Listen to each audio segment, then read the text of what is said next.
we talk a lot about morality and how you should treat people and how to balance, should you buy this shirt from the sweatshop? It's coming from someone, but they're making money, but they're working these really horrible hours. Is that a good thing or a bad thing? And then you look at how lions live and how buffalo live and the brutal competition that it is to just stay alive. Will you tell the buffalo story? Because I'll tell the buffalo story. There's a couple of these. There's one that's... Okay, so it starts after the lions have killed a buffalo, which, by the way, the lions have to do to survive. Yeah. So every photo where you're like, am I rooting for the seal or the polar bear? It's like, well, either I want the seal to get completely mauled to death or I want the polar bear to starve. Mm-hmm. There's only two ways this goes if you're not a plant, right? So they killed the buffalo. One lion is isolated, and the rest of the buffalo are very upset about this. They've got him up on a rock. He can't get out. It's a lioness. And what happens is, over the course of minutes, it's cut, but they get the lion, and they just batter this lion to death. Yeah. They can't eat the lion, but they're angry at the lion. Revenge. Understandably so, yeah. So they batter the lion, and its broken body is and a buffalo just blasts it. And it's really sad. And then it's a separate video, but then the buffalo come across, as I guess the lions are out hunting, the cubs of the lions who are no longer there. An instinct for the buffalo, which is well evolved, is to trample all of these lion cubs to death. Of course, yeah. these are multi. So just murder babies. Yes, just gung gung. Even the younglings, yes, the younglings. And then you watch these other ones, and I don't know if they do it on purpose. When they're going to kill them, they often go for the balls. Yeah, that's the first thing that they do. They try the throat, but on many occasions. If they've brought it down and it's not going anywhere, the animal does not care if the other animal is alive, conscious, and suffering as it eats it. Yep. And so anyway, I'm watching all of this and thinking about suffering in the world and what humans can do to limit suffering, and can we move away from a meat-based diet towards a plant-based diet, and what about these sweatshops, and what about human trafficking? And I realize even if humans get their suffering to zero, we hit this utopian world where no human ever does a horrible thing to another human or an animal. It's all minerals and plants and science. The natural world is just so brutal. Mm-hmm. And suffering is so endemic to what it means to be alive. Sure. That it's not going anywhere. Sure. And it was it's a harrowing thought. But I'm glad that I went to it, because earlier in the day somebody was talking to me about being human and human versus spiritual, and they're like, look, I'm a spiritual being, but I'm also a human. I pay my bills. I have my house. I drive to work. And I realized it's like, these are human things in 2020, but human things for the human history was not paying bills and working it out with your neighbor. Yeah, it was trying to make sure a lion didn't get your genitals. I was trying to keep the lion off your genitals, and trampling the lion cub when you found it so that it didn't get you later. And I don't know. I don't have an answer. I just was watching it. It made me feel a type of way about suffering. Yeah, I still think, though, you can say that the natural world is full of suffering. Mm-hmm. Unsolvable suffering, because you will not control animals, nor I think should you. And that as a human who does, unlike other animals, have an extreme ability to imagine and future project, mm-hmm. you can try to minimize your suffering that you cause. Yes. I don't think that saying that animals are brutal to each other, that does not lead to any sort of philosophical conclusion that therefore it's okay for us to be brutal to each other or us to be brutal to animals. Absolutely. Right? But I agree with you. Nature is absolutely brutal, and that's why every domesticated dog is very lucky. Mm-hmm. Well, so this is the school of philosophy. One of the first things you realize when you're in philosophy class is that you can't turn an is into an ought. That is the basis of moral philosophy, is that what is the case doesn't imply what should be the case. Otherwise, there is no morality. And then you come to spirituality, and it says, forget the ought, what is perfect. And so this week I've been thinking, again, I don't have the answer. I was like, okay, if the world is so full of suffering, is suffering bad? And of course, suffering appears bad when you're a human because you don't like it and you want to move away from it. Well, those buffalo didn't like it either. Those buffalo, we assumed they didn't like it. Well, they went lion hunting afterwards, and they can't eat them. Well, sure. They went revenge murdering. Plants move away from darkness, right? Mm-hmm. The plant doesn't like the darkness. Does that constitute suffering for the plant? We'll never, well, not never. We don't know today. But it made me then think of the cells in my body that are undergoing constant war with one another at a scale, they're clearly moving in directions and trying to avoid pathogens and all these sorts of things and dying by the trillions and then winning by the trillions. And if you zoom out when you zoom in at the individual level, the world is a brutal place. But when you zoom out, maybe it's just this organism and we're all just the little cells, and who really cares about our little suffering? I don't know. Well, there's layers of complexity, though, right? There's tons. I think we're under the impression humans have a different level of consciousness than cells do. So you would say the death of a cell and the death of a human is different, at least in terms of what consciousness is being lost. And so for suffering, same thing, right? If your skin cells suffer because you have a rash, we're under the impression that that's different than the suffering of a dog or a human because of the level of consciousness, right? Yes. So that's our impression. That's our impression, of course. But then, and that raises the question, well, okay, does that put us at the pinnacle or somewhere in the middle? Because then you zoom out to the universe, the galaxy. It's the somewhere galaxy, in the middle. The universe. It puts you somewhere in the middle. But you still draw a line of where is suffering okay, right? So I'm willing to let my cell phone cover suffer. I'll drop it on the ground and feel guiltless because my impression is it doesn't have much autonomous thought. I don't want to have a human suffer if I can prevent it. I don't want to contribute to that human suffering, certainly, because I think that human has a certain level of ability to feel his suffering or her suffering and dislike it. Yeah. And so it's kind of just where do you draw your line, right? Some people draw the line at humans. They go, I'm not going to torture a human, but I will eat or torture an animal. Some people draw it at plants. Some people, you know what I mean? Like that's the question, is where do you draw that line? So yeah, there might be a ton of way more intelligent, way more conscious things above us, and you wouldn't want to cause suffering to them. Well, they don't care about us. But exactly. No, and they're so big that we don't even have to worry about them, right? Because if we're just the skin cells, then we don't have to worry about the thing that we make up. Oh yeah, when they take a pill, that's just a tidal wave coming. Exactly. So all we really have to think about is the things directly above us, which we haven't found yet, and below us. Well, directly above us could be the community. It would be, you know what I mean? It would be groups of larger. But I'm even going, that even presupposes, which of course seems self-evident, that suffering is wrong or bad or you would desire to minimize it, which seems self-evident. But I was just looking at this, I was like, is that the case? And then spirituality comes in. But just because nature has suffering doesn't mean that suffering isn't bad. Correct. In the spiritual tradition, some spiritual traditions, this is the opposite of moral philosophy.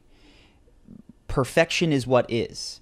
And when you can realize that everything that is happening and has happened is perfect, that is some sort of spiritual enlightenment. Don't totally understand it, but that implies that the darkest things are perfect. But they still try to minimize suffering. They'll go and protest by lighting themselves on fire in the name of minimizing suffering for others. They are still trying to minimize pain for their community or their people. Sure, certainly. And there was some guys prior to Vietnam who immolated themselves. There was I think they were Buddhist monks. Right, so what I'm saying is some people might look at monks and go, yeah, monks don't mind suffering. Look, they'll sit in a cold mountaintop in their underwear to prove that they can be present. Or they'll light themselves on fire. Clearly they don't care about their own suffering.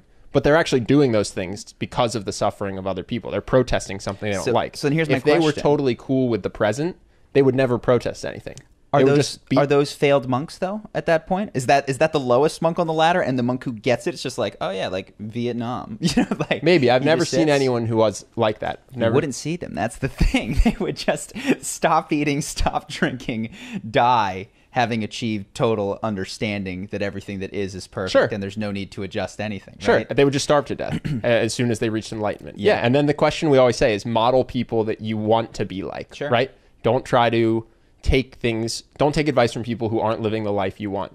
At the current moment, I don't look forward to starving to death due to enlightenment. So I will instead look to the monks that make more sense to me. And those monks seem to be against suffering. Yeah.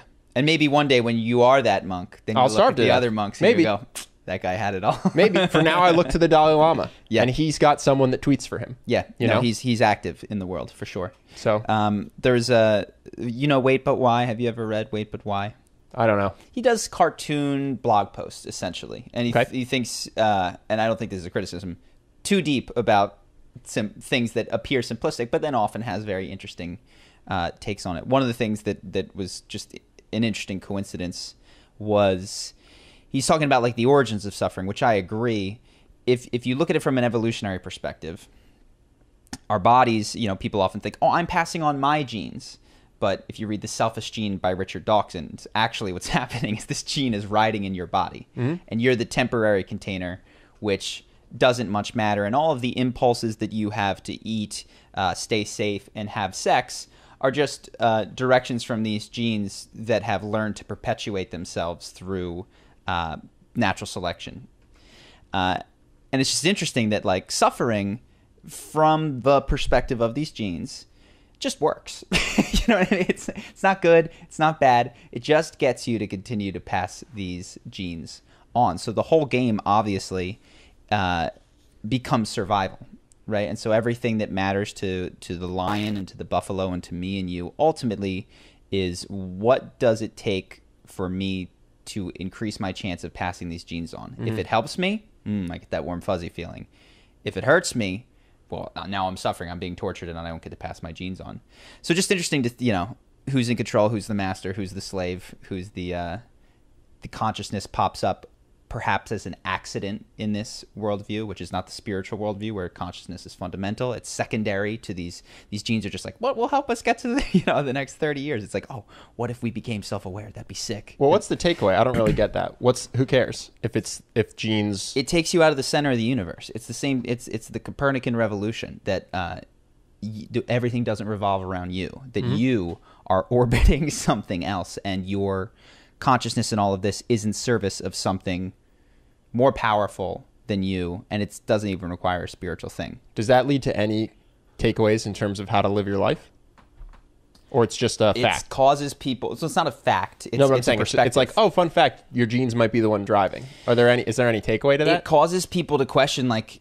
so similarly, if you don't recognize... one of them might be, well, why do I want to have kids? You know what I mean? If you just look around you at the world and you look to natural instincts and you're like, oh, I have this urge to create children and pass on life. But if you recognize that at some level that it's a game being played through you by your genes, you might want to opt out of the game. So that's one thing. The other thing is to really question suffering and be like, well, let me see what I can dig into. Can I do these 10-hour meditation sits and experience suffering at a level such that I rise above the programming that has been installed in me?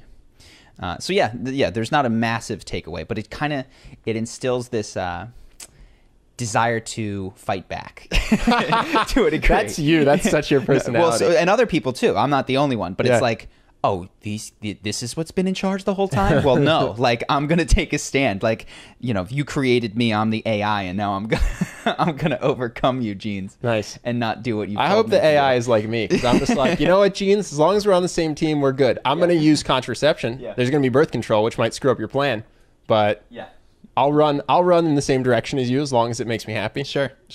That's what I hope the AI does. Yeah, and to be fair, the genes are not perfectly adapted for the world post contraception, right? So like, you guys are having a fun little tug of war where they're like, keep having sex, and you're like, you got it, guys. Certainly, this will result in a baby at some point. If we keep trying it, they haven't caught up. They haven't figured it out yet. In another couple hundred or 1,000 or 10,000 years, like, condoms and contraception are just going to be anathema to people because that'll have been burnt out of. Well, sometimes the genes does overrule, right? You hear those horror stories, people that will put holes in condoms or pretend that they've been taking their birth control, but they stopped. They just want a baby that bad. Yeah, I mean, the genes win that tug of war. No one that I know, but I've heard horror stories about that. So anyway, we know someone whose girlfriend managed to get pregnant despite being on birth control. We do? Sure. One of your brother's good friends. This is blowing my mind, but I'll trust you. You can give me the name afterwards. Okay. Oh, wait. I think I might know. I think I might know. Anyway, we know a guy who was dating someone who was on birth control and she got pregnant. Yeah, classic surprise. Which means that either they were one of the, 0.01%, or that there may have been some less rigid birth control consumption. Yeah. I think that's the more likely one. As with many breaches of honesty and integrity, it would be one thing to poke a hole and you have to I have to become totally aware of this, and another to forget to take your pill that day. A couple days in a row. Yeah. to be really busy with other stuff and take it at the wrong time or this and just think, it's not that big of a deal. And I don't really have to, tell them because it's not. I think that's, for most cases like that, the more likely outcome. Could even be on the subconscious level. Totally. Could even be something where unthinkingly there's a thought of, I'd love to get pregnant by this person and get married, which after they found out they were pregnant, they decided to get married, right? Now I know who we're talking about. Yeah. There's this sense subconsciously of, I like this person. I wouldn't mind having their kid. I'd like to kind of force a stronger commitment here. And then without that thought ever thinking, occurring, you know what I'm going to do? Stop taking my birth control for a week. Someone that wasn't forgetful for the first 20-something years of their life becomes more forgetful. Yeah, it's crazy how that happens. Hope that you guys enjoyed that clip. If you want to see more like this and have us do more podcasts, we are 100% funded by our generous patrons. And if you'd like to contribute, there's a link in the description, and we'll have one pop up on the screen right here so that we can do more podcasts where we have fun conversations and hopefully some deep ones like this. Either way, hope that you enjoyed the video, and I will see you in the next one.